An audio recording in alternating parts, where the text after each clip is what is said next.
الشيطان الرجيم إلا تنصروه فقد نصره الله إذ أخرجه الذين كفروا ثاني اثنين إذ هما في الغار إذ يقول لصاحبه لا تحزن إن الله معنا فأنزل الله سكينته عليه وأيده بجنود لم تروها وجعل كلمة الذين كفروا السفلى وكلمة الله هي العليا والله عزيز حكيم. Alhamdulillahi alladzi hadana lihadza wa ma kunna linahtadiya laula an hadanallah. Asyhadu an la ilaha illallah wahdahu la syarikalah wa asyhadu anna Muhammadan abduhu wa rasuluh la nabiyya ba'dah. Radina billahi rabba wa bi Muhammadin nabiyya wa bil islami dina. Teman-teman yang dirahmati Allah Subhanahu wa taala, kita malam ini bahas tentang keep happy. Gimana caranya biar kita selalu tenang menghadapi masalah, biar tenang ketika kita tahu nilai kita kayaknya anjlok, biar tenang pas kita tahu judul kita ditolak, lamaran juga sama di hari yang sama lah gitu. Pagi judul ditolak, malam lamaran ditolak. Selama Allah nggak nolak kita kan masih aman nih, karena apa yang di sisi Allah lebih baik. Gimana caranya kita biar nggak panikan ketika ada masalah? Walaupun sedih, itu fitrah manusia sedih. Cuman ada yang sedihnya wajar, ada yang sedihnya sampai berlarut-larut atau putus asa. Bentuk keputusasanya macam-macam. Ada yang putus asa dengan bunuh diri, loncat dari jembatan, ternyata nggak meninggal, gagal bunuh diri gitu kan. Ada yang putus asanya dengan cara ngelakuin perbuatan dosa, kayak mencuri atau udahlah saya mah nggak mau peduli lagi dengan hal haram, yang penting saya ambil aja semua proyek gitu. Nah, ini putus asa. Ada yang putus asa dengan nggak mau lagi bertaubat. Dia ngerasa aduh kayaknya saya nggak pernah nasuhan nih taubatnya, taubat ulangi lagi, taubat ulangi lagi. Kenapa kita berputus asa minta ampun ke Allah, padahal Allah nggak pernah putus asa mengampuni kita? Kan aneh nih.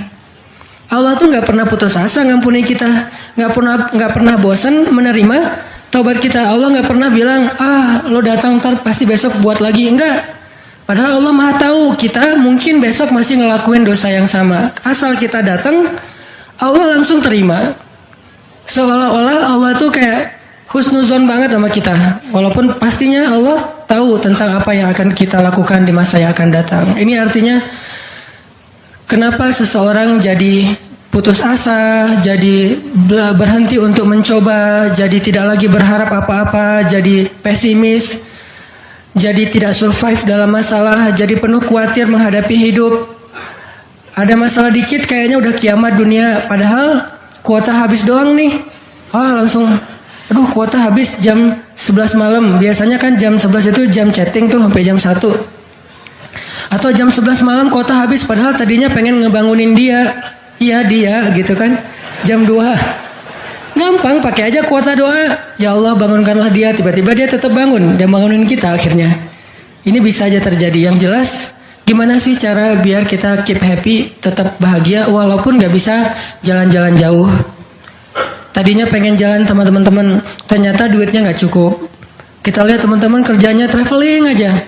Ke Lombok, ke Batu Karas, kerjanya keliling aja. Dan kita, aduh pengen juga ngeliat pantai misalnya, ke gunung, touring sama teman-teman. Ternyata, tapi saya nggak punya motor, saya nggak punya uang, saya nggak punya waktu dan seterusnya. Bisa nggak kita tetap bahagia seperti mereka, walaupun nggak ngerasain pengalaman-pengalaman asik seperti yang mereka rasain? Gimana caranya biar ketika kita sujud itu sama nyamannya dengan ketika kita tidur di atas pangkuan istri? Belum ya? Nggak tahu sih rasanya. Pokoknya tuh keren banget loh. Salah satu yang bikin saya kalau nggak bisa tidur itu tipsnya adalah tidur di atas pangkuan istri, langsung tidur. Cuman masalahnya susah bangun. Nah ini nih, gimana caranya kalau kita sujud rasanya senyaman itu? Gimana caranya? Bukankah kita selama ini mungkin kita atau saya lah pas sujud pengen cepat bangun? Gimana caranya sujud nggak bangun-bangun? Pas kita sujud, aduh pengen lama gitu sujudnya teh. Terutama kalau sholat sendiri. Kalau sholat jamaah memang nggak boleh. Kenapa? Karena hajat orang beda-beda. Tapi kalau sholat jamaah mah standar-standar aja. Tapi giliran sholat sendiri itu sampai orang kewalahan ngikutin Nabi. Dan itu bukan cuma Nabi, sahabat juga kayak gitu. Siti Aisyah, istri Nabi itu. Siti Aisyah itu pernah sholat duha kurang lebih 4 jam. Itu cuma baca 1 ayat doang loh. Famanallahu alaina wa waqana adzabas samum. Dia baca sendiri, agak keras karena dia di dalam rumah sendiri. Lewat seorang sahabat lewatin rumah Aisyah mau ke pasar, mendengar oh Aisyah lagi sholat. Famanallahu alaina wa waqana adzabas samum. Nangis. Akhirnya sahabat ini pergi ke pasar. Dia belanja segala macam, balik lewat lagi rumah Aisyah. Setelah kurang lebih 2 jam, pas dia lewat lagi rumah Aisyah, dia masih mendengar Aisyah membaca kalimat Famanallahu alaina wa waqana adzabas samum. Nangis lagi. Jadi 1 rakaat dengan 1 ayat itu bisa 2 jam, 3 jam yang dilakukan oleh para sahabat. Kenapa kok betah banget? Sama kayak kita betah banget nonton film dan betah banget dengerin musik kesukaan kita, diulang-ulang lagu yang sama kan ya. Mungkin 1 lagu itu durasinya sebutlah 2,5 menit, 2,5 menit. Tapi diulang-ulang bisa sampai setengah jam mendengar lagu yang sama. Bukan 1 album, 1 lagu. Kenapa kita betah? Nah gimana caranya kita juga dapat kebetahan kayak gitu ketika dengerin bacaan Al-Quran, ketika kita membaca Al-Quran sendiri, ketika kita sholat. Sampai ada istri Nabi sholat sambil ngikat badannya di dinding. Jadi dia bikin tali ke dinding gitu, terus dia ikat badannya, sehingga kalau dia udah gak kuat lagi, dia bersandar dengan ikatan tali di badannya, saking lamanya berdiri sholat. Coba bayangin, berarti kan semalaman tuh. Kalau udah gak kuat, dia berdiri itu sambil badannya keikat di tali. Dan Nabi melihat itu menangis karena melihat kesungguh-sungguhan para sahabat dan sahabiat dalam beribadah kepada Allah. Dan itu bukan paksaan siapapun. Nabi nggak pernah maksa kayak gitu. Mereka sendiri berinisiatif. Jadi tutorialnya dibikin sendiri gitu. Saya sholat kalau malam-malam kayak gini jadi agak nggak kuat. Atau saya lagi sakit nih, lagi lemes nih, lagi kurang makan. Ya udah deh, agar tetap bisa berdiri, dia ikat tali, dia ikat ke badannya, terus berdirinya kayak orang-orang setengah sadar gitu. Nah ini menunjukkan ada kenikmatan yang luar biasa yang mereka dapetin ketika mereka dekat dengan Allah Subhanahu Wa Taala. Gimana sih caranya biar kita bisa kayak gitu? Gimana caranya kita entertain kita itu adalah zikrullah. Boleh-boleh aja kita entertainnya nonton film, dengerin musik-musik yang positif. Entertain kita mungkin chatting, entertain kita mungkin update status, entertain kita mungkin kepoin mantan misalnya. Boleh-boleh aja selama masih wajar. Tapi bisa nggak entertain kita yang lain itu zikrullah. Dengan mengingat Allah kita jadi terhibur gitu. Dan itu entertain luar biasa pahalanya. Gimana caranya? Ini yang kita pengen belajar malam ini. Kita bisa tetap happy walaupun dalam keadaan tadi akhir bulan, dalam keadaan habis diputusin, dalam keadaan ditolak, dalam keadaan bingung, galau, segala macam termasuk habis pulsa. Tetap bisa happy. Pas telepon, pulsa Anda tidak mencukupi. Masya Allah gitu. Senyum gitu ya. Bukan, mana nih apa panik. Biasa aja. Nah ini kita perlu belajar. Saya juga merasa butuh mempelajari lagi gimana caranya biar bisa ngerasain itu. Dan nasihatnya bukan dari saya, karena saya juga masih belajar, belum istiqomah amat nih. Tapi nasihatnya dari para ulama yang diambil dari ayat Al-Quran dan hadis-hadis Rasulullah SAW. Nah sebelumnya coba kita perhatiin dulu kisah tentang ketenangan dengan mengingat Allah tuh kayak gimana. Salah satunya ada di surat At-Taubah yang terkenal. A'udzu billahi minasy syaithanir rajim. Illa tansuruhu faqad nasarahu Allah. إذ أخرجه الذين كفروا ثاني اثنين إذ هما في الغار إذ يقول لصاحبه لا تحزن إن الله معنا فأنزل الله سكينته عليه وأيده بجنود لم تروها وجعل كلمة الذين كفروا السفلى وكلمة الله هي العليا والله عزيز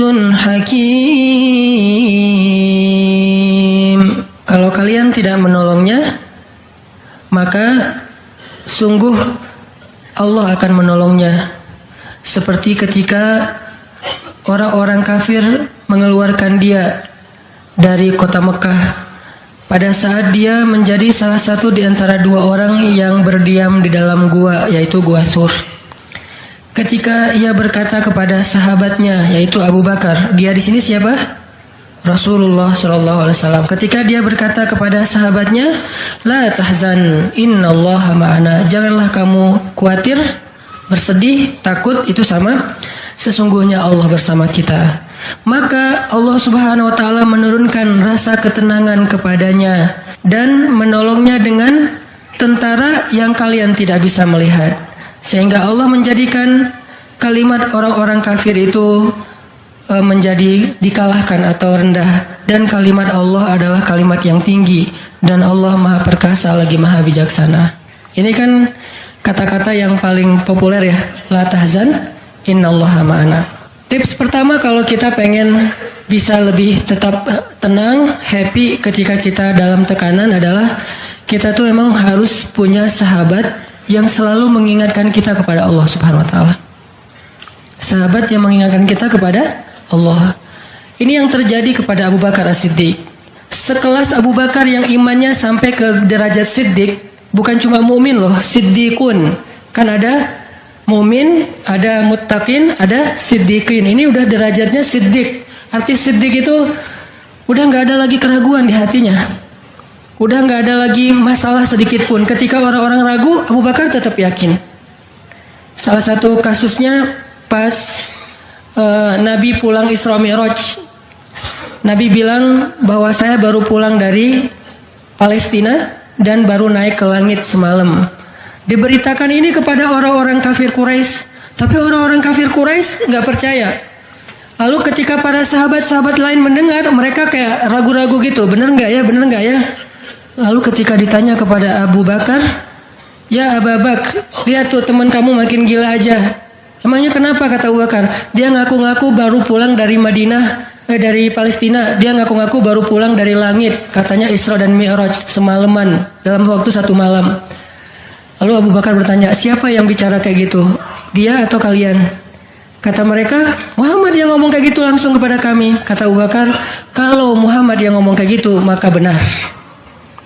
Dia nggak mau tanya gimana caranya, berapa lama waktunya, kapan, siapa yang membawa dia. Nggak nanya apapun. Kalau Muhammad yang ngomong, maka itu benar. Ini artinya siddiq, nggak banyak tanya, percaya banget. Kalau ayatnya kayak gitu, udah cukup. Kalau hadisnya kayak gitu, udah cukup. Kalau kata ulama kayak gitu, saya ikut. Nggak ada kenapa kayak gini dan seterusnya, nggak. Ini menunjukkan Abu Bakar itu orang yang sangat luar biasa imannya. Tapi dia tetap manusia. Gimana pun imannya udah kuat, mantap, siddiq. Ketika ada masalah, sifat dasar manusia itu keluar lagi, yaitu khauf, rasa khawatir, takut. Dan yang luar biasa, khawatir dan takutnya Abu Bakar itu bukan untuk keselamatan diri beliau. Abu Bakar itu khawatir terhadap keselamatan Rasulullah SAW. Jadi bukan keselamatan Abu Bakar. Kalau kita mungkin khawatir terhadap keselamatan diri sendiri nih. Kalau Abu Bakar derajatnya khawatir terhadap gimana ya Rasul, kalau mereka ngelihat ke bawah, ke kakinya, pasti kita akan ketahuan. Karena mereka sembunyi di sebuah lubang, nggak gua sih, kecil, lubang di bukit Jabal Sur, dan orang-orang kafir Quraisy sudah datang ke lubang itu, berdiri tepat di pintu gua. Kalau mereka ngelihat ke bawah, udah ketahuan tuh, kelihatan Rasulullah sama Abu Bakar. Sehingga Abu Bakar berkata, ya Rasulullah, kalau mereka ngelihat kita sedikit aja ke bawah kaki mereka, mereka akan menemukan kita. Gimana ini ya Rasul? Saya khawatir terhadap keselamatanmu. Apa kata Nabi? Ya Abu Bakar, ma dhannuka bisnain, Allahu salisuhuma.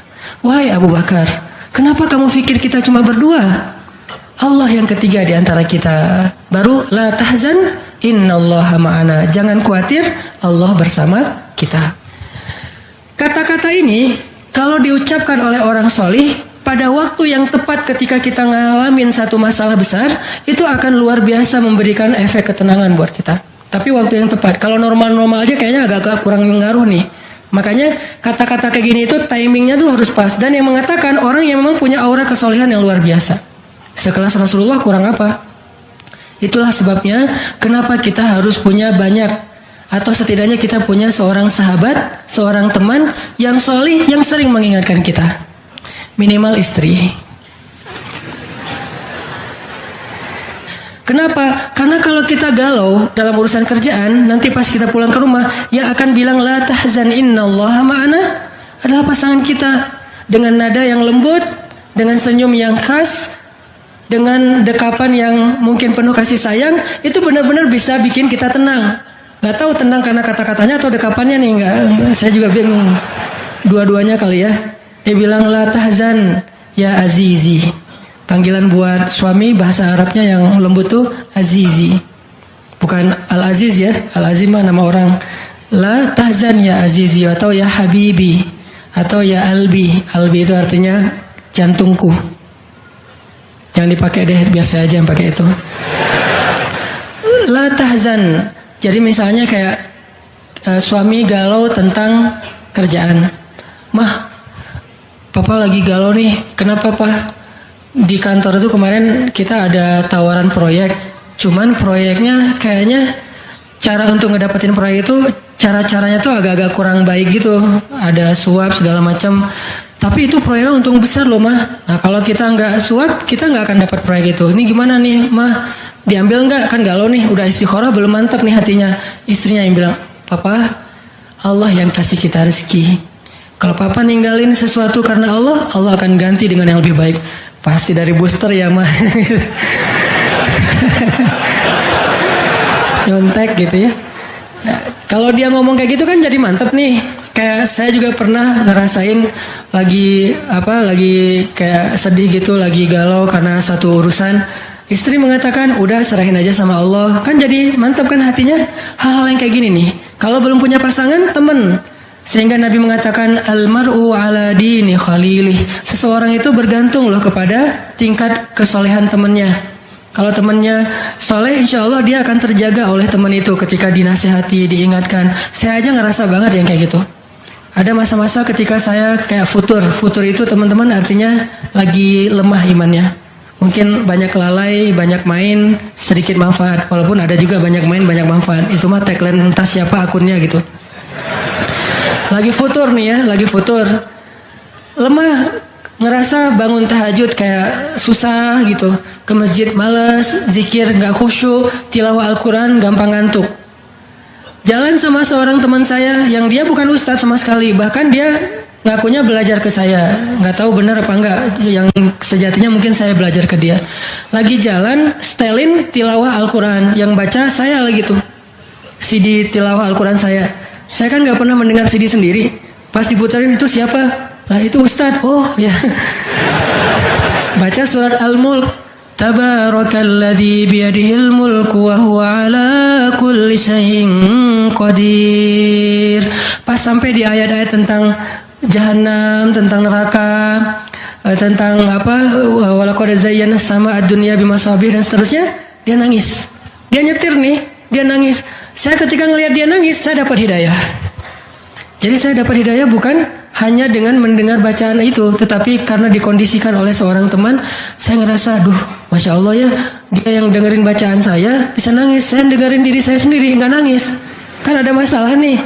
Akhirnya saya jadi insaf itu kemudian istighfar, astagfirullah, Allah saya kayak ada masalah nih. Mulai belajar dari dia, Pak, gimana sih kok bisa kayak gitu? Ustaz kan lebih tahu ilmunya mungkin, tapi kalau pengalamannya Bapak pasti lebih tahu. Rahasianya apa? Ternyata rahasianya emang dia orang yang nggak pernah dengar yang lain selain mendengar bacaan Al-Quran. Jadi buat dia bacaan Al-Quran itu benar-benar entertain buat dia. Oh, berarti kita harus lebih banyakin lagi dengerin Al-Quran. Kalau kita dengar musik sekali, berarti dengar Qurannya 3 kali harusnya, baru masih agak-agak proporsional nih. Sehingga gampang kesentuh, hatinya itu mudah. Tapi pelajarannya tetap teman yang ngebawa kita kepada sesuatu. Ternyata triknya pertama, mengingat Allah itu kan bukan cuma menyebutkan Allah. Tapi ketika kita sedang dalam keadaan bingung, khawatir, galau, sedih, tertekan, panik, tiba-tiba teman kita mengingatkan kita kepada Allah dengan bahasa yang sederhana. Kalau bahasa sederhananya Al-Quran, la tahzan, innallaha ma'ana. Dan itu boleh diterjemahin ke bahasa yang lebih sederhana versi kita. Karena itu bahasa Al-Quran yang mungkin buat sebagian orang nggak dapat nih, karena mungkin nggak paham bahasa Arab. Jadi kalau teman kita lagi sedih jangan bilang, la tahzan dong, innallaha ma'ana. Apaan tuh lu baca Quran gitu ya? Nggak ngerti kan dia. Kita bisa terjemahin, udah tenang aja, Allah yang bantu. Tenang aja, Allah yang beresin. Tenang aja, serahin aja kepada Allah. Allah itu sebaik-baik kita nyerahin sesuatu. Ngomong kayak gitu tuh kena. Kalau timingnya pas kita lagi ngalamin satu masalah. Terutama masalah-masalah kayak masalah rezeki itu paling bikin kita sering panik, kehilangan sesuatu, ditipu orang, segala macam. Kita bilang, udah nggak apa-apa, nanti Allah ganti yang dengan yang lebih baik. Allah yang ganti gitu. Allah yang ganti. Tenang tuh jadinya. Karena kita sedang mengetuk kembali imannya di saat dia sedang butuh-butuhnya iman itu. Dan itu butuh teman yang bisa mengingatkan kita. Sehingga Nabi bilang, ciri-ciri teman yang baik itu adalah kalau kita ketemu dia bikin kita sering ingat Allah. Dia bikin kita sering ingat Allah. Coba teman-teman renungkan nih, coba dihitung-hitung. Kita kalau ketemu teman ngomongin dunia berapa sering? Terus ngomongin Allah berapa sering? Kan jarang banget kita ketemu teman ngomongin tentang Allah kan? Dan kayaknya nggak tahu juga bahannya mau ngomongin apa tentang Allah. Kita ngomongin tentang Allah yuk. Ngomongin tentang Allah, apaan tuh? Kan bingung dia tuh. Maksud lo qul huwallahu ahad gitu, atau ayat kursi. Berarti kita belum terbiasa bicara tentang Allah. Nah ini yang harus kita coba latih pelan-pelan nih. Kita lihai banget nih, bisa smooth banget masuk ke tema tentang dunia. Bisa ganti-ganti topik dan semuanya tentang dunia, tentang kuliner, tentang kerjaan, tentang jodoh, tentang kuliah, tentang pendidikan, tentang apapun, tentang teman. Bisa dengan mudah dan seru gitu ngomongin tentang dunia teh. Dan itu bukan sesuatu yang dilarang memang. Cuman kok nggak seimbang kita ngomongin tentang Allah Subhanahu Wa Taala. Coba kita belajar cari teman yang udah sefrekuensi dulu. Arti sefrekuensi bukan sama-sama udah baik, sama-sama udah niat pengen memperbaiki diri. Sama-sama udah punya tekad kita pengen hijrah nih. Lagi-lagi bukan merasa diri kita lebih baik dari orang lain, tapi yang udah sefaham supaya nggak banyak perdebatan. Ajak dia ngobrol tentang Allah pelan-pelan dan secara bertahap, nggak bisa langsung ngejos, nggak bisa langsung coba lo sebutin rububiyah asma Allah yang 99 apa aja, itu mah cerdas cermat ya. Tapi kita ngomongin Allah tuh baik banget loh, kemarin gini Allah aja yang diomongin. Sehari minimal kita ngomongin Allah itu sekali deh. Dan sekali itu jadi obrolan, bukan cuma mention doang ya, tapi obrolan gitu. Jadi diskusi. Sekali aja sehari dan gak harus lama, mungkin cuma 5 menit. Kalau kita gak bisa ngelakuin itu secara spontan, gak apa-apa di setting. Kita ketemu sama teman kita bikin kayak program gitu. Kita kalau ketemu pokoknya harus sekali sehari ngomongin tentang kebesaran Allah. Coba digituin. Makin sering itu makin akan nanemin satu belief faith di dalam hati kita. Sehingga ketika nanti kita ada masalah diketuk rasa iman itu cepat baliknya. Berarti kita harus cari teman yang mau menasihati kita, bicara bareng kita tentang kebesaran Allah. Dan Itu yang dilakukan Nabi Musa dengan Nabi Harun ketika berdakwah yang Allah sebutin di surat Toha. Nabi Musa mau berdakwah kepada Firaun, minta teman supaya bisa mengingat Allah ketika lagi dalam keadaan marah. Soalnya Musa tahu, Musa itu orangnya marah. Kalau udah marah ngeri. Harun orangnya kalem, woles. Sehingga butuh seseorang yang bisa menahan amarah dan emosinya Musa. Sehingga kata Musa, ya Allah beri saya seorang teman yang bisa mendampingi saya dalam dakwah, yaitu Harun. Kay nusabbihaka katsira wa nadhkuraka katsira, supaya kami sering bisa mengingat engkau. Artinya kalau Musa sendiri marah, lupa sama Allah. Tapi kalau ada Harun, Musa istighfar, astagfirullahaladzim gitu. Begitu juga nabi kecil. Ada 2 orang nabi kecil sepupuan. Siapa dia? Isa dan Yahya. Nabi Isa dengan Nabi Yahya. Anak kecil 2 orang nih. Dua-duanya keren, dua-duanya soleh, dua-duanya ganteng, dua-duanya idola, selebgram lah di masanya. Pokoknya luar biasa nih 2 orang cowok. Anak usia, kalau nggak salah Yahya waktu itu umurnya udah sekitar 10 tahun. Isa baru lahir, berarti beda 10 tahun. Pas mereka ABG beda 10 tahun tapi nyambung ngobrolnya. Pas mereka jalan kemana-mana berdua tuh, yang satu orangnya gampang tersentuh, nangis, yaitu Yahya. Yang satu lagi orangnya tegas, yaitu Isa. Sehingga kalau Isa lagi marah, Yahya yang mengingatkan Isa, tenang. Akhirnya tenang. Pas Yahya terlalu kayak baper gitu, aduh kasihan. Yahya itu kan orangnya kasihan, gampang kasihan, sehingga jadi agak-agak kurang tegas. Kata Isa, nggak bisa gitu dong. Akhirnya diingatkan. Nah ini pentingnya teman. Nabi aja butuh teman. Kalau kita mau kepo dikit nih, kenapa sih Rasulullah memilih Abu Bakar untuk nemenin hijrah? Kenapa nggak Umar gitu, supaya aman? Hijrah bareng Umar, siapa yang berani ngejar coba? Umar berdiri depan Ka'bah. Ya ayuhan nas, ya ma'syara Quraisy, wahai manusia, wahai orang Quraisy, fa'lamu anni muhajir. Ketahuilah saya pengen hijrah, kata Umar. Siapa yang pengen istrinya jadi janda, anaknya jadi yatim, tunggu saya di balik bukit itu. Ada yang berani? Diam semuanya. Coba Rasul kalau hijrah bareng Umar, enak kan?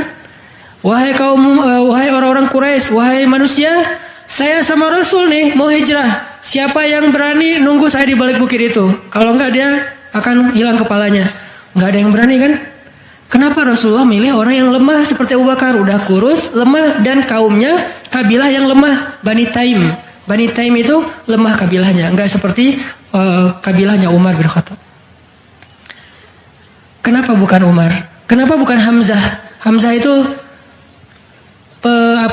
pemanahnya para sahabat, pemanahnya orang-orang Mekah. Dan juga nggak ada yang berani sama Hamzah. Hamzah mukul Abu Jahal di depan orang banyak, nggak ada yang berani balas. Ketika Abu Jahal mukulin Rasul lagi sholat depan Ka'bah, Nabi lagi sholat digebukin sama Abu Jahal. Dibelain sama Abu Bakar ikut digebukin. Akhirnya wajah Abu Bakar itu nggak dikenali lagi, saking babak belur. Itu digebukin sama Abu Jahal dan teman-temannya. Ketika Hamzah dengar berita itu, langsung Hamzah pergi ke tempat orang-orang ngumpul, dicari mana Abu Jahal, dipukulin sama Hamzah sekuat-kuatnya sampai berdarah-darah Abu Jahal, tapi orang Quraisy nggak ada yang berani balas. Saking terpandangnya Hamzah. Kenapa nggak dengan Hamzah, pamannya sendiri? Atau kenapa nggak dengan Utsman gitu, yang kaya raya, yang bisa memberikan fasilitas VIP untuk Rasulullah, naik mobilnya Alphard gitu, nyaman hijrah.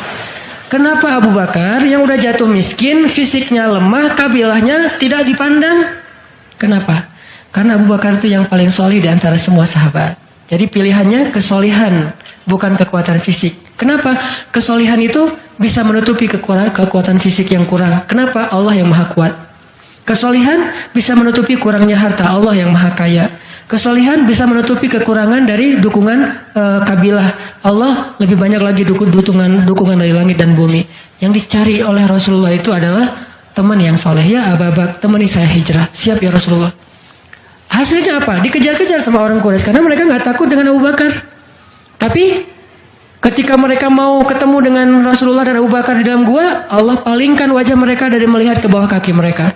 Allah punya banyak cara. Ada ulama yang bilang bukan cuma dipalingkan, tapi tiba-tiba merpati bikin sarang di situ laba-laba. Walaupun ada perdebatan di antara ulama ini hadisnya sahih atau enggak. Yang jelas, yang pasti nih, Allah melindungi mereka dengan banyak cara sehingga nggak bisa ditangkap. Allah yang bertindak. Jadi butuh teman yang soleh. Walaupun nanti kenyataannya teman yang soleh ini malah ditenangkan oleh Rasulullah, bukan Rasulullah ditenangkan oleh dia gitu. Kan nyari teman yang soleh biar bisa menenangkan nih. Ternyata pas ada masalah, Rasul gimana? La tahzan, innallaha ma'ana, tenang, udah beres. Bisa nggak kita coba latih hari ini? Kalau kita berteman dengan seseorang, niat kita pengen saling mengingatkan. Wa tawasau bil haq, yaitu mengingatkan tentang Allah. Wa tawasau bis shawab. Itu kayak gitu tuh ayatnya. Pertama hak dulu, kedua sabar. Kalau nasihatnya udah benar, insya Allah sabar. Jadi kalau kita pengen menasihati teman kita atau dinasihati oleh teman kita supaya lebih kuat, bisa tough, bisa survive dalam masalah, minta dia menasihati kita al-haq. Dan siapa al-haq? Allah Subhanahu wa taala. Wa tawasau bil haq artinya saling menasihati dengan nama Allah. Udah serahin aja sama Allah. Allah itu maha ini sebutin dengan bahasa sederhana. Langsung sabar jadinya. Langsung lebih kuat, lebih tenang. Itu yang pertama teman-teman. Kita sering berteman dengan orang yang insya Allah dia yakin sama Allah lebih kuat daripada kita. Imannya lebih mantap daripada kita. Yang kedua, gimana caranya biar kalau kita menyebut nama Allah, kalau kita sholat, kalau kita berzikir itu jadi lebih tenang gitu, lebih happy. Karena sebetulnya orang mukmin itu bahagianya itu ada di dalam hati. Kalau bahasa Ibnu Taimiyah, surgaku itu di sini. Surga orang mukmin itu di hati. Surga kita itu bukan rumah, surga kita itu bukan mobil, surga kita itu bukan pekerjaan, surga kita itu bukan tempat jalan-jalan, tapi semua itu kebaikan, kesenangan. Cuman surga kita ada di sini. Dan ini kita bawa kemana-mana. Jadi nggak susah menemukan surga teh. Aduh, bete nih kenapa nggak bisa jalan? Bete nih kenapa nggak bisa nonton? Bete nih kenapa nggak bisa nyaman di rumah? Bete nih kenapa? Gampang bete karena surga kita bertempat di sesuatu tempat yang sulit untuk kita jangkau. Harusnya itu jadi hiburan buat kita, bukan surga. Sedangkan surga memang adanya di hati. Ada masalah, Allah lebih kuasa, makhluk tidak kuasa. Ada masalah, kita bilang Allah maha besar, masalah saya kecil dibandingkan Allah. Kalau dibandingkan kita, mungkin kita lebih kecil daripada masalah. Tapi dibandingkan Allah kita, Allah lebih besar. Allahu Akbar. Kita belajar Allah yang maha memelihara. Kita kan dipelihara Allah, terus ngapain kita khawatir? Kalau gitu gak usah ikhtiar, usah ikhtiar. Tapi jangan libatkan hati. Ikhtiar itu pakai tangan, pakai kaki, pakai tenaga fisik. Hati gak perlu berikhtiar. Hati itu bertawakal. Fisik kita berikhtiar, hati kita bertawakal. Jangan sampai hati kita ikut ikhtiar, ini bahaya nih. Kalau hati kita ikut ikhtiar, berarti kita lebih percaya kepada makhluk daripada Allah. Nanti akan mentok, kalau udah mentok putus asa, itu penyebabnya. Gara-gara hatinya baper dengan ikhtiar. Ketika jalan-jalan ikhtiar itu tertutup, hati kita jadi give up. Nyerah aja deh. Sedangkan kalau hati kita nggak ikhtiar, dia cuma tawakal, jalan tertutup, dia masih bilang Allah maha kuasa. Ala kulli syai'in qadir. Segala sesuatu Allah maha bisa. Nggak mungkin nggak bisa. Tetap. Makanya jangan ikhtiar pakai hati. Ikhtiar pakai tenaga. Hati tawakal babnya. Sehingga tawakal itu amal hati. Ikhtiar itu amal fisik. Kan dalam Islam itu ada amal batin, ada amal zahir ya. Amal batin hati.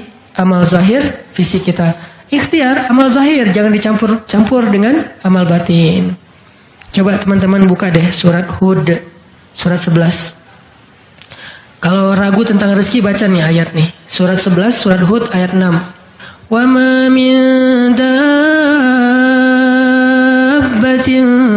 fil ardi illa 'ala Allahi rizquha wa ya'lamu mustaqarraha wa mustawda'aha kullun fi kitabim mubin. Tidak ada satu hewan melata pun di muka bumi kecuali Allah menjamin rezekinya. Ini amalan hati nih. Ini ayat untuk menguatkan hati kita, bukan menguatkan fisik. Tapi biasanya hati kalau udah kuat, fisik ke bawah. Kan kata Nabi kalau hatinya baik, yang lain ikut baik. Kalau hatinya buruk, yang lain ikut buruk. Jadi kalau hatinya udah give up, pasti fisiknya jadi lemah. Kalau hatinya tough dan masih punya belief ke Allah, masih punya harapan, maka fisiknya juga akan kuat. Wa ma min dabbatin fil ardi illa 'ala Allahi rizquha wa ya'lamu mustaqarraha wa mustawda'aha. Allah tahu di mana rezeki kita disimpan. Allah tahu kemana kita akan membelanjakan rezeki itu. Semuanya tertulis di dalam kitab yang jelas. Allah yang tahu. Allah yang menjamin. Nggak ada yang nggak dijamin rezekinya. Makanya saya pernah cerita tuh dulu di mall sebelah. Saya sama istri habis kajian di sini atau sebelum kajian di sini, sebelum maghrib sempat mau belanja dulu, belanja di supermarketnya di bawah, lantai bawah. Dari lobi kita mau ke bawah itu cari eskalator kan ya, belok kanan cari eskalator. Ternyata salah ngambil jalan. Kita habis belok kanan langsung belok kiri. Harusnya kalau belok kanan lagi sekali lagi langsung eskalator turun tuh. Pas karena kita belok kiri, akhirnya kita muter. Gara-gara muter ngelewatlah sebuah stand baju kaos yang lagi diskon. Wih, diskon 50%. Akhirnya saya sama istri masuk. Ternyata lucu-lucu juga buat anak gitu. Alhamdulillah akhirnya kita beli 2 helai.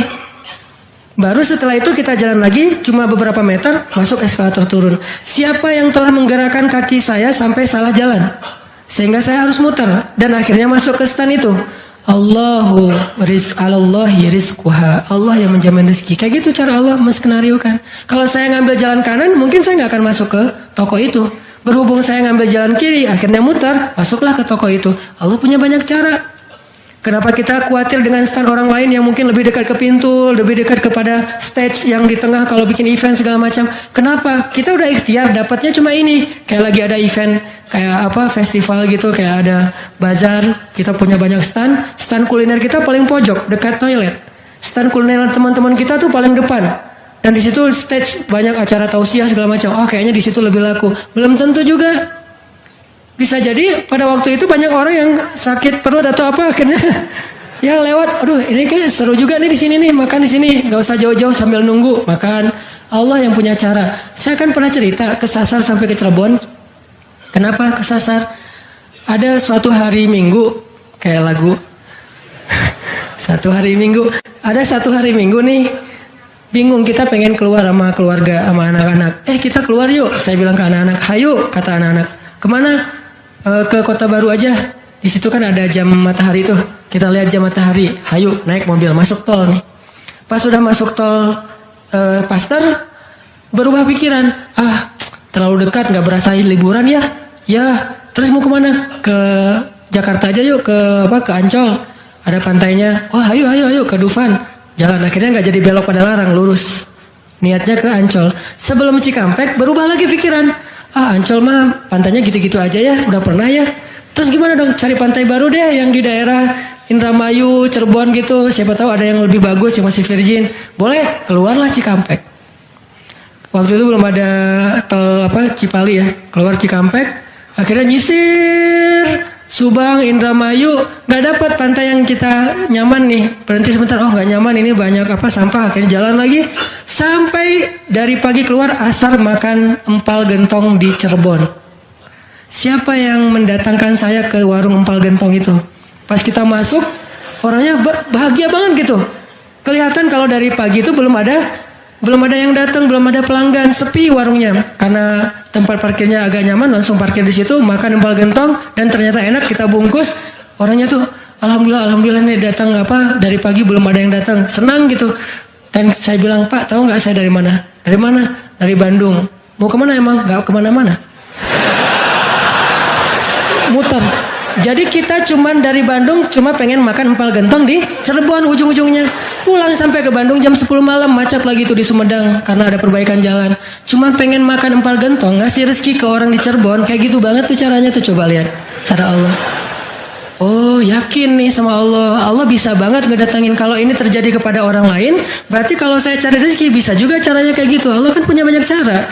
Cuman kadang-kadang atau seringnya kita nggak tahu cara itu, tahu hasilnya doang nih. Tiba-tiba dapat. Sesederhana itu kita berpikir, akhirnya sesederhana itulah syukur kita ke Allah. Kalau kita tahu gimana rumitnya rezeki itu datang ke kita, kita akan syukurnya lebih pasti tuh. Masya Allah ya, Allah ngedatangin rezeki ke saya tuh gitu-gitu amat, sampai ada orang yang kesasar sekeluarga, bingung gitu.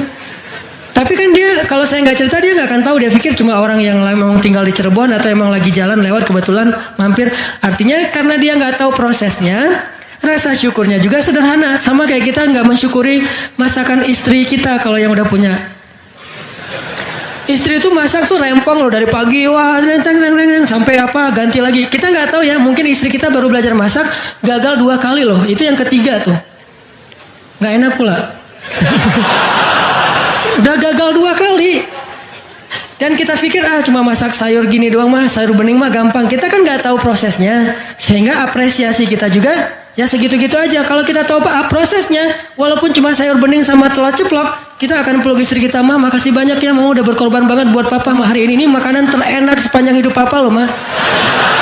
Kenapa ngomong gitu? Karena tahu prosesnya. Gitu juga kita ke Allah. Karena kita nggak tahu proses rezeki itu Allah setting sampai datang ke kantong kita. Kita kayak ya alhamdulillah gitu doang. Tapi kalau kita tahu masya Allah ya Allah alhamdulillah atas semua nikmat yang kau berikan, puji-puji Allah. Artinya teman-teman kalau galau tentang rezeki dari Allah, tentang pekerjaan, tentang kuliah segala macam, termasuk dengan jodoh, coba baca ayat 6. Semua Allah yang jamin. Ini bab hati ya, lagi-lagi bab hati. Ikhtiar mah jalan aja terus, tapi hati Allahi rizquha, Allah yang menjamin. Itu baru jadi tenang nih mengingat Allah, tetap happy gimana-gimana juga. Dan ini ditaraddud, diulang-ulang. Coba diulang-ulang di ayat nih. Jadikan salah satu ayat favorit. Kalau kita lagi galau, langsung baca ayat ini berulang-ulang sendiri kalau bisa. Baca dulu terjemahannya, hafal. Kalau udah hafal terjemahannya, tinggal baca ayatnya berulang-ulang. Sebelum tidur mungkin, kalau yang paling tenang. Kalau khawatir nggak bangun tahajud, ya udah sebelum tidur baca. Wa ma min dabbatin fil ardi illa 'alallahi rizquha. Diulang. Itu beda banget loh rasanya. Belajar untuk mentafakuri kebesaran Allah, sehingga kalau kita nanti ada masalah, mengingat Allah lebih mantap. Jadi 2 ya, 1 teman, kedua sering-sering tafakur. Wa yatafakkaruna fi khalqis samawati wal ard. Tafakur. Dan sebetulnya teman-teman ya, kalau kita mau lebih persis nih, sholat duha itu ya emang sholat tafakur sebetulnya. Dulu para sahabat atau para anbiya sholat duha itu di tempat terbuka, di bukit, di kebun gitu. Sholat duha itu di tempat-tempat alam terbuka. Jadi benar-benar untuk tafakur alam. Sholat duha itu fungsinya untuk itu sebetulnya. Walaupun boleh banget dilakuin di dalam ruangan, di masjid, di rumah, di kantor, boleh banget di kampus. Tapi kalau kita ada kesempatan sesekali, coba deh sengaja ngapain touring ke atas misalnya ke Lembang, pengen duha, dan duduk sendiri, jangan berjamaah. Bukan nggak boleh, boleh aja sholat sunnah berjamaah. Cuman kali ini kita pengen menyendiri aja berdoa sama Allah. Duduk, ngomong sama Allah, ya Allah, jangan biarkan saya berputus harapan kepada Engkau. Jangan biarkan saya berputus asa dari rahmat-Mu. Bimbing hati saya ya Allah, tolong saya dalam masalah ini. Engkau maha kuasa. Siapa lagi yang bisa nolong saya selain Engkau? Ngomong kayak gitu sama Allah, yang romantis, yang akrab gitu tuh. Jangan sampai kita ngomong ke Allah tuh kayak orang gak kenal. Cuman copy paste, Rabbana atina fid dunya hasanah fil akhirati hasanah wa qina azabannar. Amin. Udah kayak gak kenal gitu. Ngomong sama Allah itu akrab, ngomong ya Allah, gimana nih? Saya ada masalah kayak gini, curhat sama Allah. Itu beda loh. Kalau itu kita coba praktekin, saya yakin asal sesuai dengan cara-cara tadi tuh, sendiri, alam terbuka, curhat sama Allah, ingat kebesaran-kebesaran Allah, insyaallah bizikrillah tatmainnul qulub, tenang banget tuh hati. Saya kadang-kadang mempraktekkan itu walaupun nggak di alam terbuka banget, tapi minimal mencoba untuk menyendiri gitu. Rasulullah kan kalau lagi ada masalah sama keluarganya menyendiri di masjid kan, duduk di mihrab berzikir pada Allah, ya Allah, ya Allah, Engkau lah yang maha penyabar, saya tidak sabar. Terus curhat sama Allah, kayak anak pulang curhat sama ibu. Gimana rasanya? Kan tenang kan? Kayak kita curhat sama teman, pasti beda. Cuma emang yang paling indah curhat sama ibu atau sama ibunya anak-anak. Itu beda banget tuh. Nah harusnya kita curhatnya ke Allah kayak gitu tuh. Tapi jangan bilang mah, tapi angkat tangan salah bukan mah, Pak ya Allah gitu. Allah dipanggil mah jangan. Karena terlalu menjiwai pengen punya ya. Sadaran mah ngebuli wae. Tapi benar loh teman-teman, saya tuh membuktikan kata Allah setengah agama itu benar. Agama itu rasanya hati kita itu kayak belum sempurna sebelum ada Dia. Jadi gimana pun solehnya tuh kayak ada yang kurang gitu. Apa ya yang kurangnya di hati saya? Apa ya? Ternyata namanya belum tertulis, nggak jelas juga namanya siapa gitu. Kalau udah ada itu beda banget. Curhat, ngobrol, jalan, dan kalau dia orangnya soleh, pas lagi galau dia yang langsung mengingatkan kita. Kalau perlu dia yang membangunkan kita. Tahajud berdua yuk, hayu tahajud berdua. Jangan panjang-panjang ya baca ayatnya, ya siaplah. Kalau dia request kan siap ya, bacanya jangan panjang-panjang. Kalau teman-teman yang request, kalian mah juga baju hijrah aja udah kayak gitu. Lihat nih gua nih salat tahajud nih 15 juz. Ya, luar biasa ya. Kalau istri biasanya lebih kasih sayang. Kasihan nih istri saya seharian capek nungguin sambil tidur-tiduran gitu. Nonton TV gitu, capek dia, kasihan seharian nonton TV teh. Itu teman-teman, mudah-mudahan kita bisa ngambil 2 trik tadi cara biar lebih tenang, happy. Kalau mengingat Allah, satu, memang butuh teman yang mengingatkan kita, bukan kita ingat sendiri. Yang kedua, banyak-banyak membaca, mentafakuri, mikirin tentang Allah itu emang maha kuasa. Salah satu materinya surat Hud ayat 6 tadi tuh.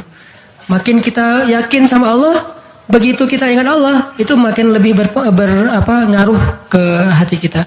Tapi kalau kita nyebut nama Allah nggak yakin, cuma insya Allah, ya Allah, subhanallah, masya Allah, nggak ngaruh, cuma zikir doang.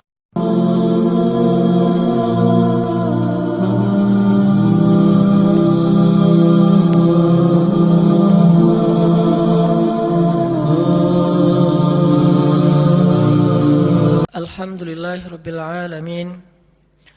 Hamdan katsiran tayyiban mubarakan fih. كما يحب ربنا ويرضى أشهد أن لا إله إلا الله وحده لا شريك له وأشهد أن محمدا عبده ورسوله لا نبي بعده اللهم صل وسلم وبارك على سيدنا محمد كما ذكره الذاكرون الأخيار وصل وسلم وبارك على سيدنا محمد ما اختلف الليل والنهار وصل وسلم وبارك على سيدنا وحبيبنا ومولانا محمد وعلى المهاجرين والأنصار عباد الله أوصيكم ونفسي بتقوى الله وتزودوا فإن خير الزاد التقوى إن أكرمكم عند الله أتقاكم فاتقوا الله ما استطعتم ولقد قال الله تعالى في القرآن الكريم أعوذ بالله من الشيطان الرجيم يا أيها الذين آمنوا اتقوا الله حق تقاته ولا تموتن إلا وأنتم مسلمون. Jamaah Jumat yang dirahmati Allah Subhanahu wa taala.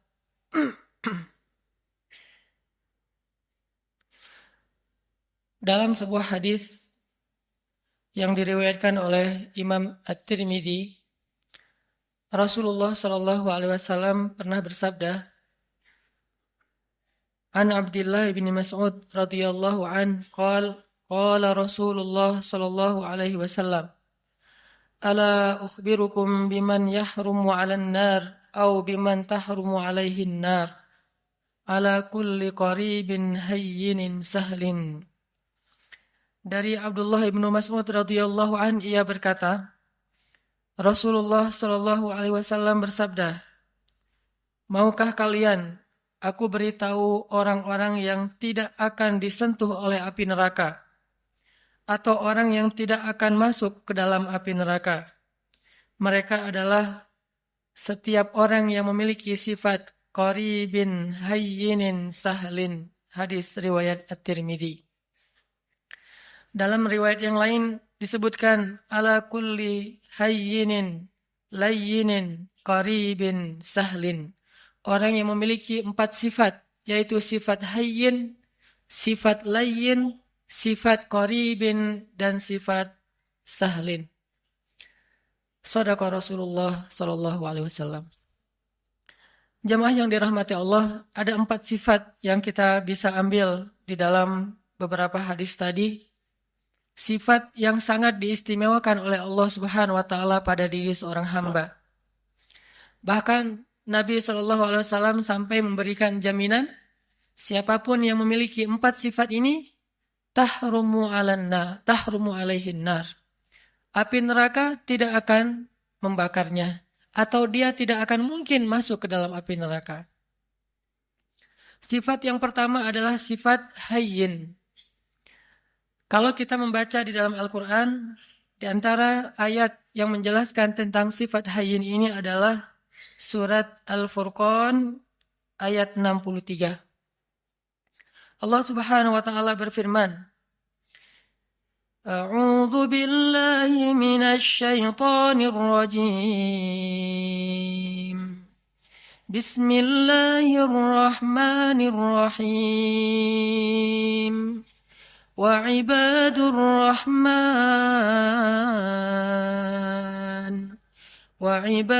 rahman alladhina yamshuna 'alal ardi hauna. وَإِذَا خَاطَبَهُمُ الْجَاهِلُونَ قَالُوا سَلَامًا. Sadaqallahul azim. Di antara ciri hamba Allah yang dicintai oleh Allah yang Maha Rahman adalah yamshuna 'alal ardi hauna. Orang yang berjalan di muka bumi dalam keadaan haunan atau hayyinan. Haunan atau hayyinan, para ulama menerjemahkan adalah orang yang memiliki sifat tawadu, rendah hati.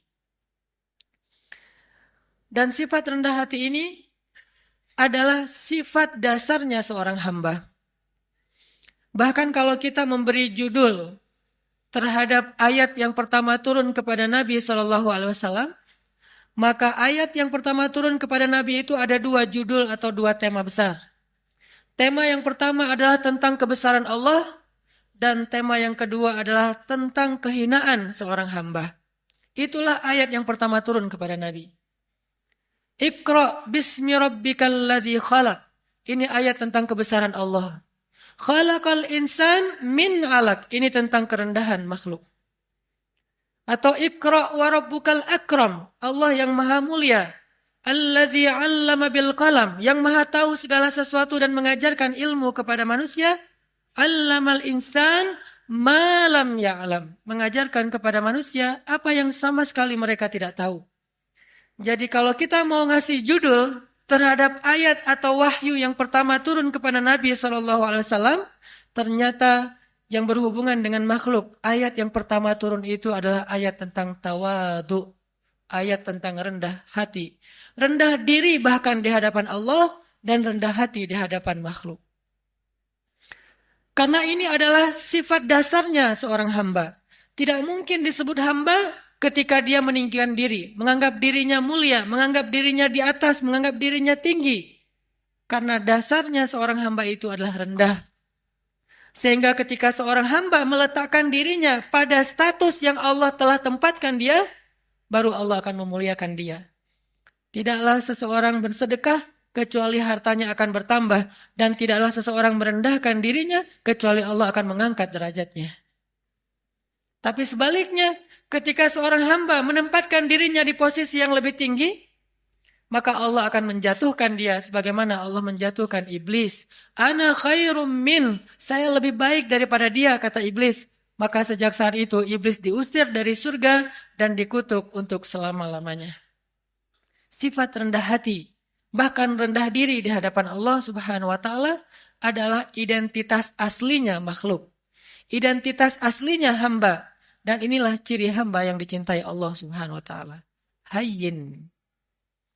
Kalau kita belajar kepada Rasulullah sallallahu alaihi wasallam, di antara contoh-contoh bagaimana Nabi menunjukkan hayyinan, sifat tawadu, rendah hatinya beliau kepada sesama, adalah kisah ketika Nabi SAW duduk di antara sahabat-sahabat Ahlu Sufah. Ahlu Sufah itu adalah istilah untuk segolongan sahabat yang miskin. Yang mereka makan roti dari bahan yang kasar. Rotinya itu kasar dan keras, sehingga kalau ingin dimakan, roti itu harus direndam dulu dengan air baru bisa dimakan. Saking kasar dan kerasnya roti ini. Dan dalam bahasa Arab, ini diistilahkan dengan qadid. Ketika Nabi duduk di antara para sahabat miskin, lalu mereka menghidangkan roti-roti yang keras di hadapan Nabi, lalu mereka merasa tidak enak hati karena malu kepada Rasulullah, menganggap Rasulullah tidak pantas makan roti seperti yang mereka makan. Apa kata Nabi? Sesungguhnya saya adalah anak seorang perempuan yang biasa makan qadid. Sesungguhnya saya adalah anak seorang perempuan yang biasa makan qadid. Nabi ingin menempatkan dirinya sama dengan yang lain, sehingga yang lain tidak merasa canggung kepada beliau. Dan beliau mengatakan, saya sudah biasa makan makanan seperti ini dari dulu juga. Jadi kita sama. Akhirnya para sahabat merasa nyaman makan bersama Rasulullah SAW. Ini namanya hayyin. Tidak mencari perbedaan, tidak menganggap dirinya tidak pantas atau tidak level dengan orang lain, tetapi justru merendahkan diri sehingga menjadi sama dengan orang lain. Bahkan dalam riwayat yang lain yang mungkin ceritanya juga cukup terkenal, walaupun ulama memberikan judul yang berbeda-beda terhadap kisah ini, adalah kisah ketika Nabi bertemu dengan sekelompok penggembala ternak. Dan di Arab pada masa itu, yang menggembala ternak rata-rata bukan menggembala ternak pribadinya, bukan miliknya. Biasanya milik orang kaya digembalai oleh orang-orang miskin. Sama kayak Nabi dulu pernah menggembala ternak-ternak orang Mekah, bukan ternak beliau sendiri. Ketika Nabi duduk di antara para penggembala, maka Nabi menyampaikan, tidaklah Allah mengutus seorang Nabi kecuali mereka pernah menggembala ternak.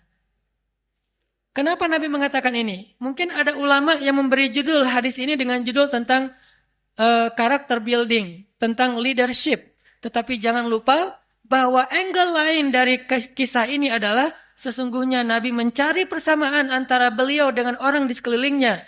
Bahwa beliau mengatakan, tidaklah Allah mengutus seorang Nabi kecuali pernah menggembala ternak. Seolah-olah menggembala ternak itu adalah pekerjaan yang mulia. Dan membuat mereka tidak pesimis, tidak rendah diri di hadapan Nabi SAW. Ini adalah cara-cara cerdas Nabi SAW dalam menyampaikan akhlak, menunjukkan akhlak hayyin, rendah hati di antara para sahabat. Banyak lagi hadis-hadis yang luar biasa, kisah-kisah bagaimana Nabi rendah hati di antara orang lain, di antara para sahabat. Bahkan ketika Nabi SAW berbicara dengan anak kecil, maka Nabi akan jongkok supaya setara ukuran tubuh beliau dengan tubuh anak kecil. Tidak berbicara seolah-olah beliau adalah seorang atasan kepada anak kecil yang bekerja di rumah beliau seperti Anas bin Malik. Ini bahasa-bahasa hainan, orang-orang yang rendah hati di hadapan makhluk. Dan Allah Subhanahu wa taala seringkali mengingatkan manusia tentang sifat rendah hati dengan cara menyebutkan asal muasal penciptaan manusia. Hampir semua ayat tentang penciptaan manusia ada pesan moral tentang hainan, rendah hati di dalamnya. Tidakkah kalian perhatikan dari apa kalian diciptakan? Ada ayat diciptakan dari tanah, ada ayat diciptakan dari dua manusia yaitu Adam dan Hawa. Ada ayat yang diciptakan dari setetes air yang hina. Ada ayat yang diciptakan dari segumpal darah. Intinya adalah kalian harus tahu diri bahwa kalian sebetulnya bukan siapa-siapa. Allah lah yang telah memberikan kepada kalian kehormatan dan kemuliaan. Intinya adalah rendah hati.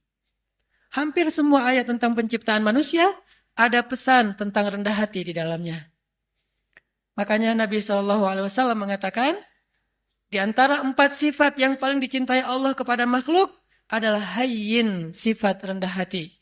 Memandang orang lain sama dengan dirinya. Dan di antara makna sombong atau takabur adalah merendahkan orang lain dan menganggap dirinya lebih baik daripada orang lain. Jamaah yang dirahmati Allah Subhanahu wa taala. Sifat yang kedua, hayyinin layyin. Layyin ini secara bahasa artinya bertutur kata dengan bahasa yang lemah lembut.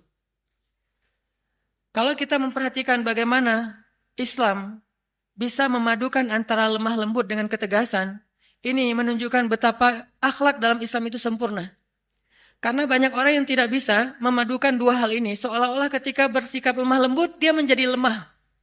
Dan ketika bersikap tegas, dia menjadi kasar. Padahal tegas dan kasar sesuatu yang berbeda, lemah dan lembut juga sesuatu yang berbeda. Layyin dan tegas, lemah lembut dan tegas, sesuatu yang bisa dipadukan karena dua-duanya akhlak yang mulia. Mustahil dua akhlak mulia itu tidak bisa dipadukan, itu mustahil. Yang tidak mungkin dipadukan adalah akhlak mulia dan akhlak yang tercela. Maka kalau ketegasan kita sepakati sebagai akhlak mulia, pasti mungkin sekali untuk memadukan ketegasan dengan sikap lemah lembut.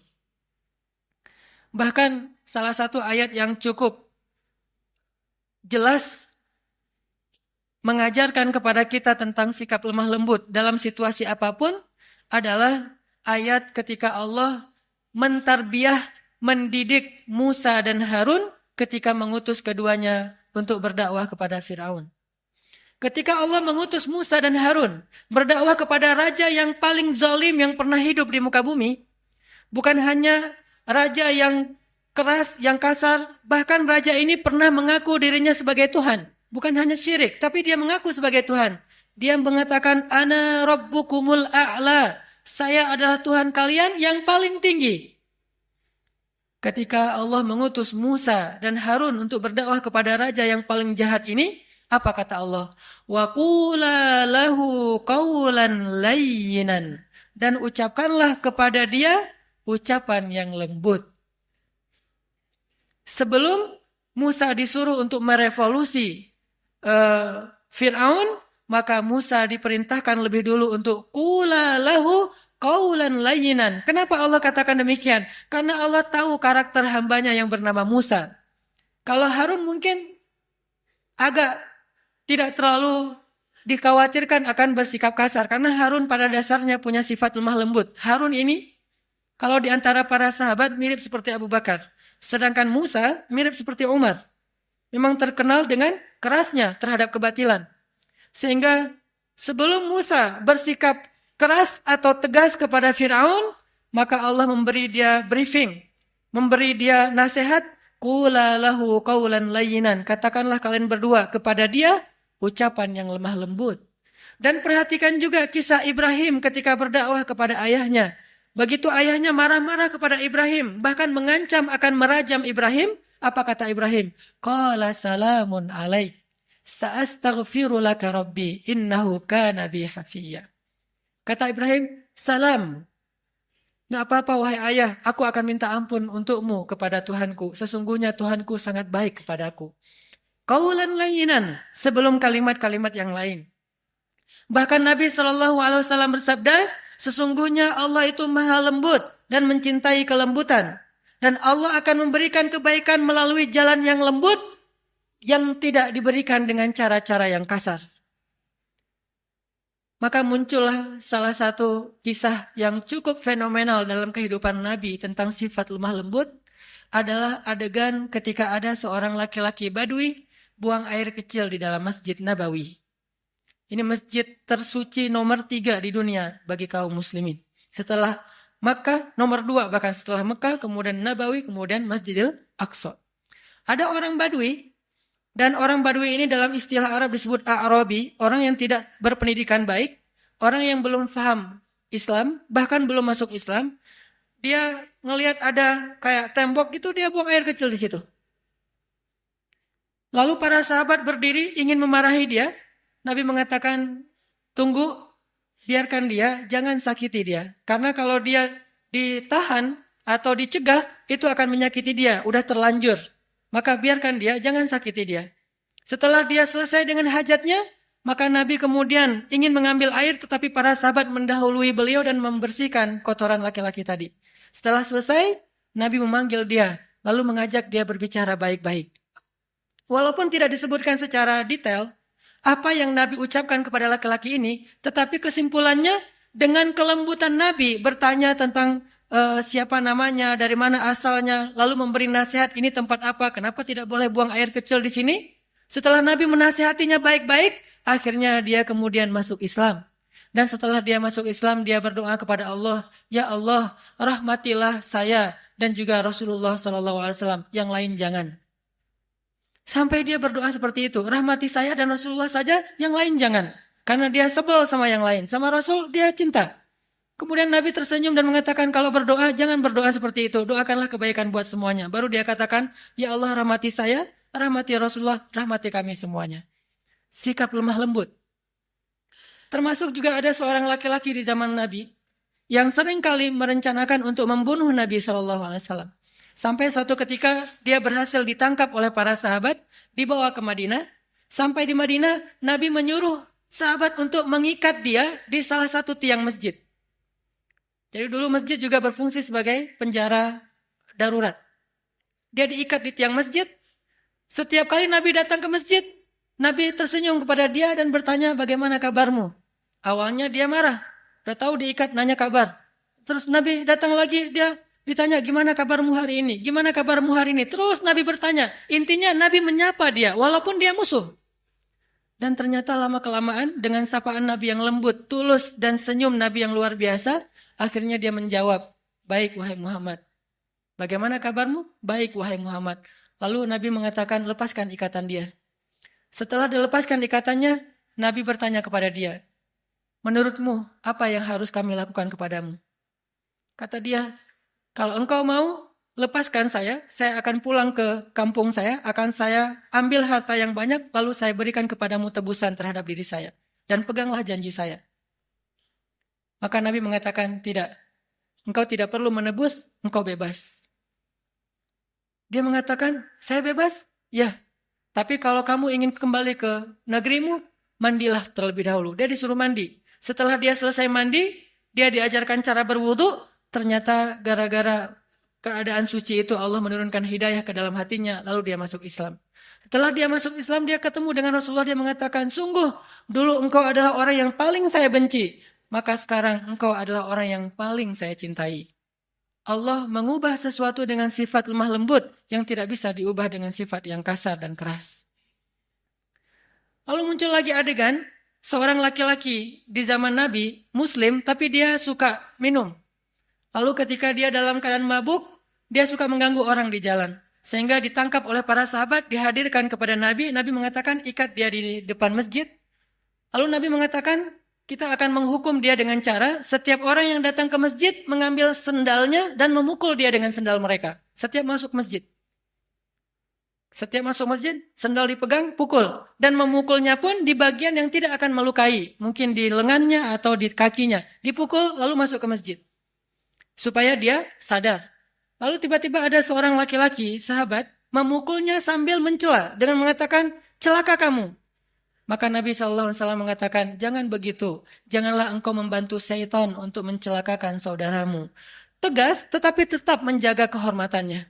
Sampai Nabi bersabda, kalau kita baca kitab Riyadhus Shalihin, ada bab yang khusus masalah ini. Nabi bersabda, jika budak perempuan kalian berzina, maka cambuklah dia, tetapi jangan mencela dia. Kalau dia berzina untuk kedua kalinya, cambuklah dia, tetapi jangan mencela dia. Kalau dia berzina lagi untuk ketiga kalinya, maka juallah dia walau dengan harga seutas tali yang murah, tetapi jangan mencela dia. Dalam Islam tidak ada ruang untuk mencela siapapun. Tetapi hukum, hak agama untuk ditegakkan. Sedangkan celaan bukan bagian dari agama. Ini sikap lemah lembutnya Islam tanpa kehilangan ketegasannya. Kemudian Nabi juga mengatakan tentang bagaimana seorang suami kepada istri. Istausu bin nisa'i khairan, fa innal mar'ata khuliqat min dhila, wa inna a'wajad dhila a'lah. Perlakukanlah istri kalian dengan lemah lembut, dengan baik. Karena sesungguhnya perempuan itu tercipta dari tulang rusuk. Dan tulang rusuk yang paling bengkok itu yang atasnya. Jika kalian terlalu kaku, keras, mereka akan patah. Dan jika kalian membiarkan mereka tetap bengkok, istausu bin nisa'i khairan. Perlakukan mereka dengan lemah lembut. Ini diantara banyak sekali riwayat-riwayat tentang pentingnya sifat lemah lembut, walaupun bukan berarti tidak ada ketegasan sama sekali. Yang ketiga, setelah hayyinin, rendah hati, layyinin, lemah lembut, ada sahlin. Sahlin itu mudah dan memudahkan. Kalau ke dirinya easy going, kalau ke orang lain itu dia sangat gampang, enjoy gitu. Tidak terlalu mempersulit urusan orang lain. Dan saking ingin memudahkan urusan orang lain, Nabi SAW sering kesulitan sendiri. Saking ingin memudahkan urusan orang lain, sampai beliau sering kesulitan sendiri. Di antaranya, suatu saat Nabi sedang berada di pasar, tiba-tiba ada seorang perempuan, kemudian meminta Nabi, "Hei anak muda, temenin saya belanja." Nggak tahu kalau itu Rasulullah. Ditemenin sama Nabi, angkat barang-barangnya, sampai selesai semuanya, kemudian diantarkan ke rumahnya, sehingga Nabi jadi tidak menyelesaikan hajatnya sendiri, demi memudahkan urusan orang lain. Karena Allah berfirman, siapa yang memudahkan urusan saudaranya di dunia, maka Allah mudahkan urusan-urusan dia nanti di akhirat. Dan kita tahu akhirat itu hari ketika urusan akan sangat sulit dan kepayahan. Nabi memudahkan. Bahkan dalam sebuah riwayat yang juga cukup terkenal, suatu pagi Nabi SAW lapar, kemudian beliau datang ke dapur istrinya, membuka-buka, kalau bahasa kita mungkin membuka panci gitu, ingin mencari makanan apa di dapur. Ternyata hari itu Aisyah belum memasak apa-apa. Sehingga Nabi ketika lagi buka-buka panci di dapur, tiba-tiba Aisyah muncul. Nabi tidak ingin mempersulit Aisyah, sehingga tiba-tiba Nabi mengatakan, "Ya Aisyah, hari ini saya berpuasa." Sehingga Aisyah otomatis mengatakan, "Oh ya sudah kalau gitu sekalian, memang saya hari ini tidak memasak. Bukankah puasa sunnah boleh niat belakangan dengan syarat belum makan apa-apa?" Akhirnya Nabi yang tadinya niat tidak puasa, gara-gara tidak ada makanan dan tiba-tiba Aisyah muncul. Dan kalau Nabi sampai ketahuan lagi buka-buka panci, nanti Aisyah terpaksa harus belanja, masak segala macam. Untuk memudahkan Aisyah, Nabi mengatakan langsung, "Aisyah, hari ini saya berpuasa." Sehingga Aisyah tidak perlu merasa bersalah karena tidak memasak hari itu. Lihat bagaimana Nabi memudahkan urusan keluarganya.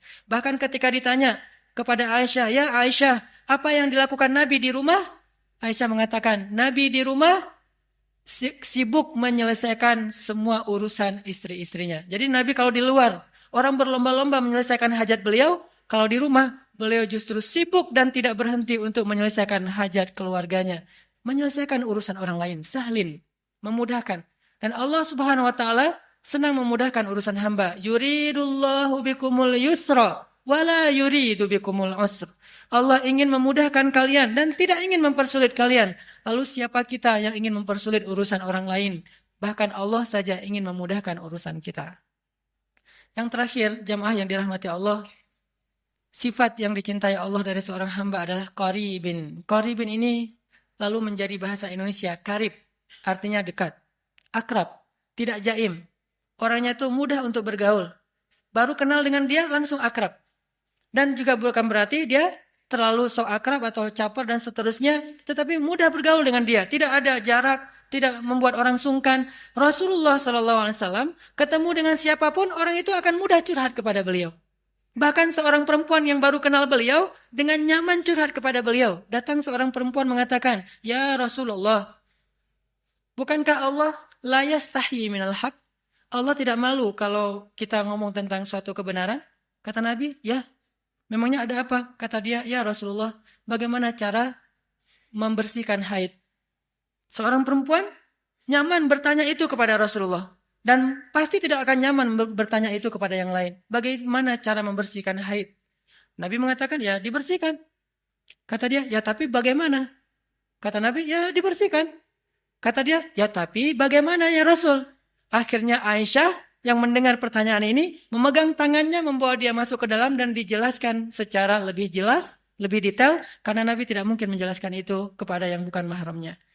Tapi intinya di sini betapa seorang perempuan merasa nyaman untuk curhat, menanyakan perihalnya kepada Rasulullah, termasuk sampai turun ayat curhat di dalam Al-Quran. Tahukah kita surat curhat di dalam Al-Quran? Surat curhat itu namanya Al-Mujadalah atau Al-Mujadilah. Kalau kita baca Al-Mujadilah artinya curhat. Kalau kita baca Al-Mujadilah artinya perempuan yang sedang curhat. Sampai turun ayat tentang curhat, seorang perempuan datang kepada Rasulullah dan menanyakan perihal masalah keluarganya kepada Rasulullah SAW. Dan tidak ada orang yang datang kepada Nabi dalam keadaan kecewa. Maka jamaah yang dirahmati Allah Subhanahu wa taala, tunjukkan 4 sifat ini dalam kehidupan sehari-hari kita.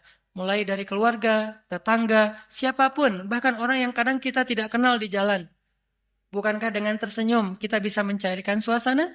Bukankah dengan sedikit mengalah itu tidak akan merugikan kita? Kita adalah muslim. Dan sebagai muslim, kita punya tanggung jawab untuk memperlihatkan bahwa Islam itu agama yang indah, agama yang terbaik. Jangan sampai agama Islam ini dicela justru karena akhlak kita yang tidak baik. Berarti kita telah mencoleng agama kita sendiri. Barakallahu li walakum.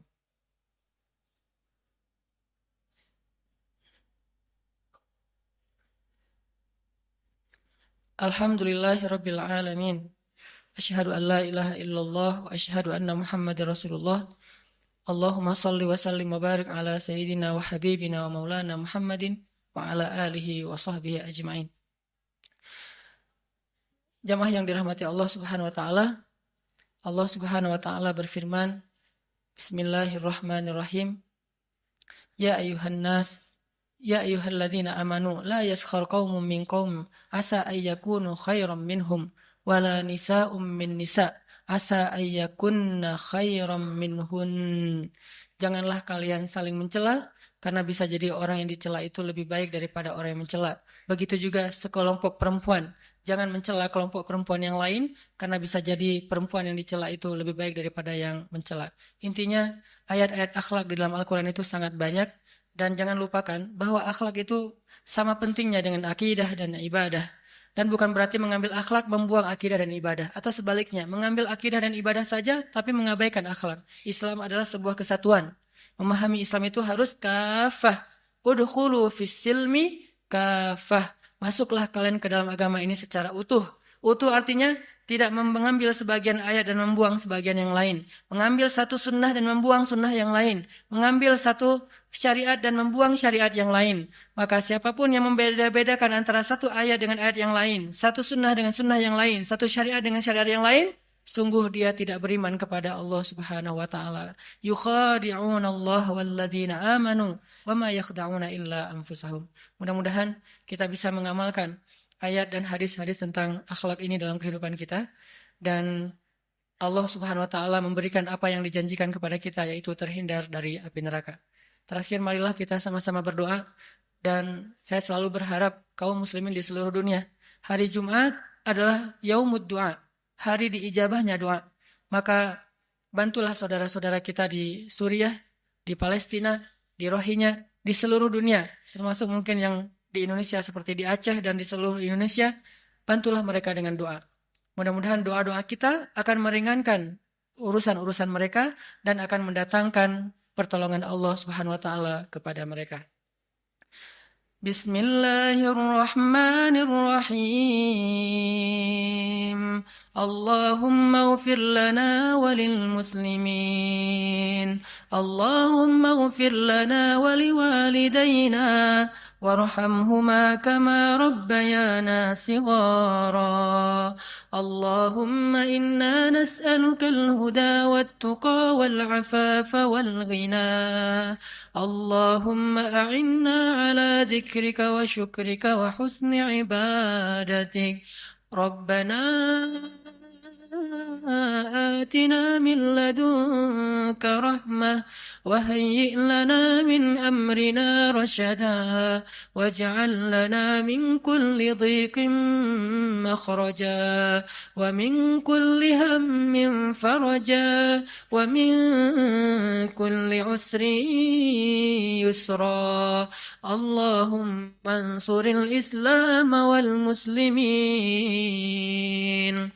اللهم انصر المسلمين في فلسطين اللهم انصر المسلمين في سوريا اللهم انصر المسلمين في العراق اللهم انصر المسلمين المستضعفين المظلومين في رهينيا اللهم انصر دعوتنا يا الله اللهم اشف صدور المسلمين يا الله اللهم اجعل بلدنا هذا إندونيسيا بلدا آمنا بلدا آمنا بلدا آمنا وارزق أهله من الثمرات من آمن منهم يا رزاق ربنا هب لنا من أزواجنا وذرياتنا قرة أعين واجعلنا للمتقين إماما. Ya Allah, ya Arhamar Rahimin, ampunkanlah dosa-dosa kami, ya Allah. Maafkanlah kesalahan kami, ya Allah. Ya Arhamar Rahimin, anugerahkanlah kepada bangsa kami ini pemimpin-pemimpin yang taat kepadamu dan adil kepada manusia.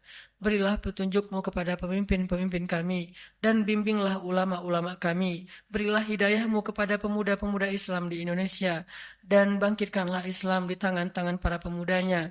Berikanlah kepada kami keluarga-keluarga yang menjadi penyejuk mata kami dan jadikanlah kami imam dalam ketakwaan. Ya Arhamar Rahimin, bantulah saudara-saudara kami di seluruh dunia, saudara-saudara kami di Palestina, di Suriah, di Irak, di Myanmar, di Yaman, di Mesir, dan di seluruh dunia, ya Allah. Bantulah saudara-saudara kami di Nanggro Aceh Darussalam, dan kuatkanlah kesabaran mereka. Hindarkanlah negeri ini dari malapetaka dan musibah-musibah yang akan mengambil dan menyakiti urusan dan menyulitkan urusan kaum muslimin. Ya Arhamar Rahimin, satukanlah barisan kaum muslimin, satukanlah hati kaum muslimin. Engkaulah yang menggenggam hati hambamu. Tidak ada daya dan upaya kecuali dengan kebesaranmu, ya Allah. Ya Arhamar Rahimin, jadikanlah kami termasuk di antara orang-orang yang menolong agamamu. Jangan engkau biarkan kami menjadi orang yang hanya duduk berpangku tangan dan membiarkan agamamu dalam keadaan terlunta-lunta. Ya Arhamar Rahimin, selamatkanlah kami di dunia dan di akhirat. Jauhkan kami dari azab kubur. Berikanlah kepada kami husnul khatimah. Rabbana atina fid dunya hasanah wa fil akhirati hasanah wa qina adzabannar. Qulu qawli hadza wastaghfirullah li wa lakum innahu huwal ghafurur rahim.